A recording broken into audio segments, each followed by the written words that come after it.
Hej og rigtig hjertelig velkommen til den her masterclass, der handler om, du har følelser, men du er dem altså ikke.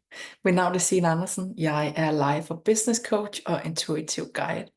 Jeg er her i dag på en mission for at fortælle dig, du har følelser, men du er dem ikke. Og hvad betyder det? Det betyder, at det er sådan, når vi bliver født ind i den her verden, så kommer vi hertil med vores underbevidsthed. I 0-2-årsalderen, der er alt det, der bliver puttet ind i vores underbevidsthed, det er det, der bliver vores autopilot.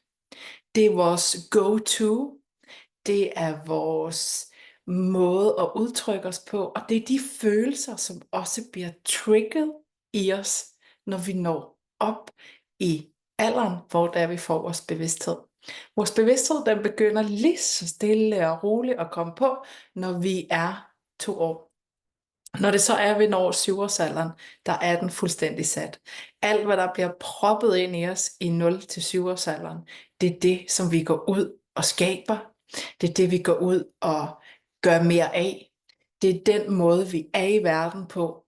Og det er her, det er så vanvittigt vigtigt at putte noget rigtig godt ind i de børn, som vi rent faktisk sætter i verden.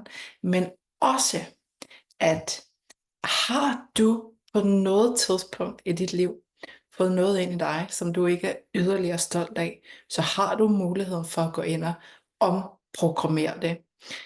Og det gør vi ved, at vi begynder at blive bevidste om, hvordan vi er i verden, hvad er det, vi ønsker os mere af, og hvordan har du lyst til, at dit liv skal være. Når vi taler om bevidsthed, så bruger vi faktisk kun vores bevidsthed 5% af tiden. Vores underbevidsthed, som er vores autopilot, og som blev dannet i 0-2-årsalderen, den styrer os altså 95% af tiden. Og det er i og for sig jo rimelig fint, fordi det er det, der gør, at vi overlever. Når jeg skal skrælle en kartoffel, så skal jeg ikke tænke over, hvordan jeg skræller en kartoffel. Jeg har lært det, så jeg gør det bare. Det er altså en del af vores overlevelsesmekanisme. Men der er ret mange ting, som vi gør ubevidst for vores underbevidsthed, som ikke gavner os, som ikke er gode for os. Så når vi begynder at bruge de 5% af vores tankevirksomhed på noget andet end det, vi plejer, så begynder vi altså at putte noget andet ned i vores underbevidsthed. Og det er det, vi skal tale om i dag. Det er sindssygt spændende. Jeg hjælper jo kvinder dagligt med at omstrukturere deres underbevidsthed, så de kan begynde at tage poweren hjem i sig selv. Når vi begynder at tage poweren hjem i os selv, så er det her, vi står sindssygt stærkt. Undskyld. Så er det, at vi finder ind til, hvem er det, jeg i virkeligheden er. Fordi det her, som vi er blevet givet i 0-2-årsalderen, det skal vi jo huske på, kommer fra vores forældre, vores primært omsorgsforældre. Og de gjorde det så godt, som de overhovedet kunne med de midler, de havde til rådighed dengang. Men det er ikke sikkert, at det var det mest hensigtsmæssige.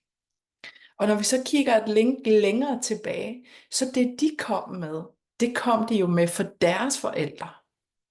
Og når vi så kigger derfra og et link længere tilbage, så kom de jo med de ting, som de havde lært af deres forældre. Det går i arv, det ligger i vores DNA, det som vi er blevet lært. Men det er ikke sikkert, at det var det mest hensigtsmæssige. Så det vi skal kigge på i dag, det er, hvilken nye tanke kan du begynde at kigge på hos dig selv. Og nu skal vi ikke ud i, jeg vil lave hele mit liv om, fordi det er for stor en mundfuld. Det her, det er en masterclass i at lære om bevidsthed. Hvad er det, bevidstheden gør ved os? Hvad er det, vi skaber for os selv? Hvad er det, vi har lyst til? Og vi kan ikke bryde mønster sådan her, men vi kan have et mønster. Min hånd er et mønster lige nu. Det mønster, det kan du begynde at bygge uden omkring. Når du begynder at tage et aktivt valg om, det her mønster, det gavner mig ikke længere. Jeg har ikke lyst til, at det skal være sådan her for mig. Så kan du begynde via din egen motivation, som du er blevet inspireret af andre, kan du begynde at bygge et nyt mønster uden om det, når du begynder at være ærlig over for dig selv. Hvad ønsker jeg mig af det her liv? Hvad ønsker jeg at bringe mere af mig selv ud i verden? Hvordan kunne jeg godt tænke mig, min familiestruktur skulle være? Har jeg egentlig taget stilling til, om det liv, jeg lever, er det liv, jeg har lyst til at leve? Jeg kan godt lide hamsterhjulet, så længe du har taget en bevidst beslutning om, at du har lyst til at være i det. Hvis du hver dag sidder og er ked af det over, at så skal du også op klokken 6 og smøre madpakke, og det hele det kører du først hjemme klokken 6, og det ser kun din familie i 1,5 time, før I skal ind og sove.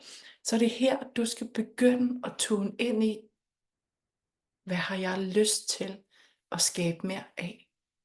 Hvordan kunne det her se ud for mig, hvis jeg begyndte at tænke nogle anderledes tanker?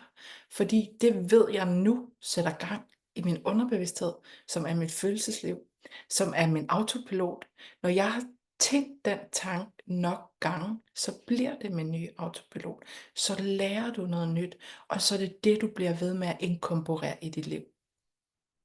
Så det vi skal, det er, jeg vil gerne bede dig om at forholde dig til dig selv. Find din notesbog frem, kuglepen, og så har jeg et par spørgsmål til dig.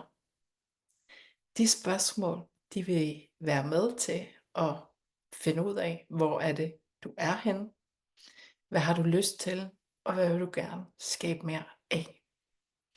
Det vigtigste i det her liv, det er, at du lever dit liv. Det er dit liv, du skal leve. Det er dit liv, du skal omfavne.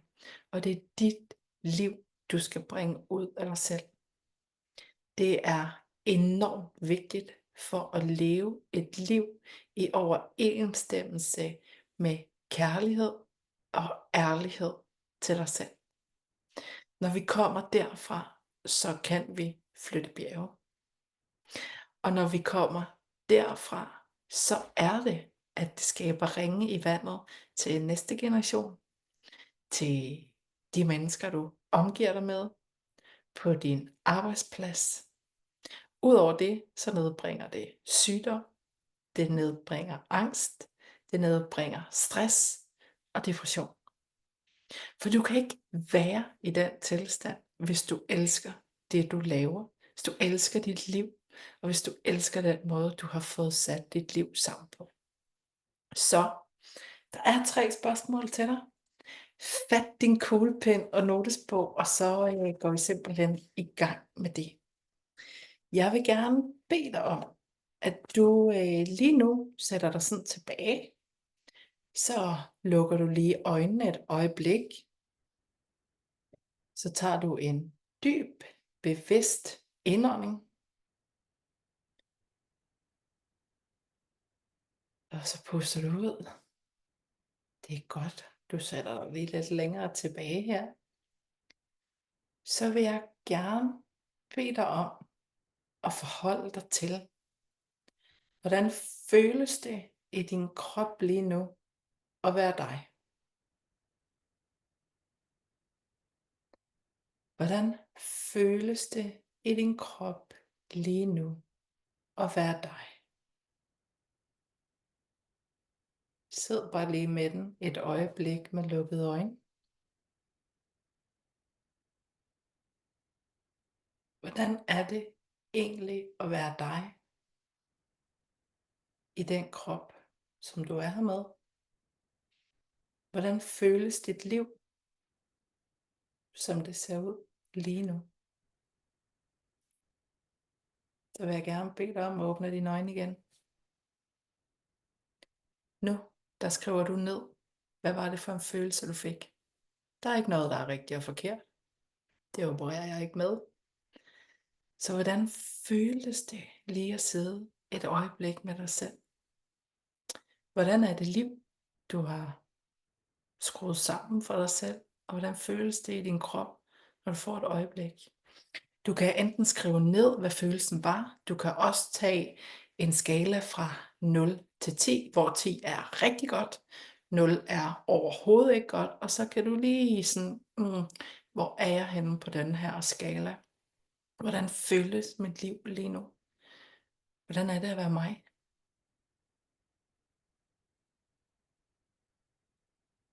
Det skriver du bare ned. Du er velkommen til at komme tilbage til de her spørgsmål om og om igen. Velkommen til lige at sidde lidt længere med det selv, når vi er færdige her. Det næste spørgsmål, det er, hvor sidder den følelse inde i dig, som du lige har mærket? Havde du en følelse af, at det sådan lukkede til i halsen? Kunne du mærke det i dit hjerte? Var der noget i din mave, hvor du bare tænkte, eller tænkte du bare, yes, hvor er det fedt? Hvor sad følelsen henne i din krop? Hvis du lige har brug for at lukke øjnene et øjeblik igen, lige tune ind i det, så er du velkommen til det. Og ellers så skriver du din første indskydelse ned i din notesbog.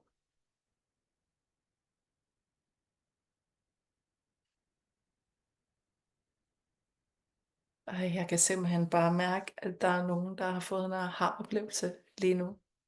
Det er simpelthen bare mega godt. Når vi får den, så har vi mulighed for at ændre noget. Der er rigtig mange mennesker, som tænker, at hvis jeg bare lige presser det her igennem, fordi jeg tror, at det skal være sådan, så kan jeg ændre noget. Det kan vi ikke. Vi bliver nødt til at have fået en følelsesmæssigt impact, før at vi kan lave et skifte. Det skifte, det skal jo komme fra dig selv. Skiftet skal komme i din mentale tilstand. Skiftet skal komme i, jeg har fandme galt med fået nok af det her. Det har jeg ikke lyst til. Så hvad har jeg så lyst til? Hvordan kunne jeg så tænke mig, at det skulle være? Det er her, vi kan skabe en forandring. Den kan ikke komme ved, at vi presser noget igennem. Så du har lige en sidenote til det. Det sidste spørgsmål, jeg har med til dig, og grunden til, at jeg har spørgsmål med til dig, det er jo fordi, det sætter gang i noget refleksion. Det giver dig nogle nye perspektiver, og igen, vi kan kun lave en forandring, når der vi begynder at reflektere over, hvad søren er det lige, jeg har gang i? Har jeg lyst til det her? Vil jeg have mere af det? Hvordan kan jeg skabe mere af det? Det er først her, der begynder at ske en forandring ind i dig. Så det sidste spørgsmål, jeg har med til dig, det er, og her, der vil jeg virkelig gerne bede dig om igen at sætte dig tilbage. Du lukker øjnene. Du tager en dyb indånding. Og puster ud igen. Og så sidder du lige sådan et øjeblik, lige giver dig selv lidt fritid, frirum. Du dykker ned i kærligheden til dig selv. Hvad er det egentlig, du elsker allermest ved dig selv? Fordi det spørgsmål, du skal svare på nu, det er, hvad vil du ønske dig meget mere af? Træk vejret ind. Pust ud. Hvad vil du ønske dig meget mere af? Åbn øjnene og skriv det ned i din notesbog, fordi du følte det. Dit hjerte, det er langt mere intelligent, end din hjerne er. Vores hjerte ved 5 sekunder før vores hjerne tager over og overtænker, hvad det er, vi vil. Men det er så nemt at bare lukke det ned, fordi du tror, at du skal alt muligt. Så hvordan vil du ønske, at det var for dig? Hvad vil du ønske dig mere af? Skriv det ned. Det kan for eksempel være, jeg vil ønske, at jeg havde mere fritid med min familie. Jeg vil ønske, at jeg tjente flere penge. Jeg vil ønske, at jeg kunne tage på ferie med min familie 3 uger om året. Så videre, og så videre, og så videre. Hvad vil du ønske dig mere af i dit liv?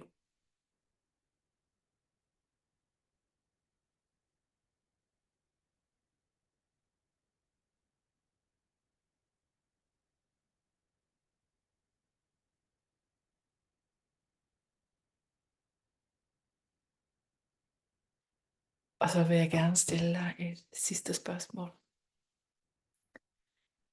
Hvordan føltes det i din krop fra 0 til 10, da du gik ind i, hvad det var, du ville ønske dig mere af?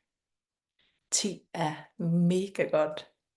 0 er, det er overhovedet ikke rart det her. Så hvordan føltes det at være dig, da du kom i kontakt med, hvad du ønsker dig mere af?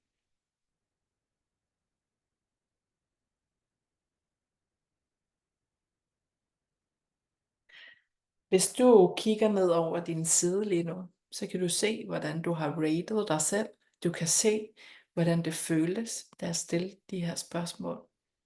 Og nu, der har du faktisk sort på hvidt, hvad det er, du skal begynde at arbejde hen imod. Hvad er det, du skal ind og tænke, før at du kan begynde at omprogrammere din autopilot? Når vi har gjort tingene nok, så bliver det vores nye autopilot. På et tidspunkt skal vi slet ikke engang tænke over, at vi engang havde et mål, der hed, jeg kunne godt tænke mig mere fritid. På et tidspunkt, der bliver det din nye virkelighed, fordi du er blevet ved med at gentage og holde fast i, det er det, du ønsker for dig selv. Så lige pludselig, så vil du mærke et skifte. Lige pludselig vil du begynde at få mere energi på det. Lige pludselig vil du stå og kan se tilbage og tænke, wow, nu kan jeg connecte brikkerne bagud. Nu står jeg rent faktisk og lever det liv, som jeg ønskede helt fra starten af. Så dine følelser, de definerer dig ikke.